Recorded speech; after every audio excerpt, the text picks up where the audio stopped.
বন্ধুরা, তোমাদের কি আমার মতন এই সমস্যাগুলো চুল নিয়ে হচ্ছে? তোমাদের কি আমার মতন গাছিক গাছিক মাথা আঁচড়াতে গেলে চুল উঠে যাচ্ছে? চুল তো উঠে যাচ্ছে, মাথা তো টাক পড়ে যাচ্ছে।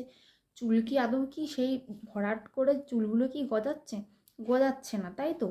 তারপরে ওয়েদারের জন্য কি মাথায় খুশকিতে ভরে যাচ্ছে? কি সমস্যা, কি কারণ?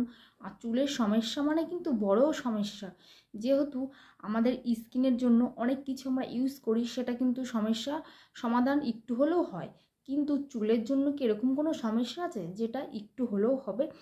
তার জন্য তোমাদের জন্য আজকে আমি ভেরি ভেরি একটা ইম্পর্টেন্ট ভিডিও নিয়ে এসেছি। এটা কিন্তু রিকোয়েস্টারের ভিডিও বলবো না,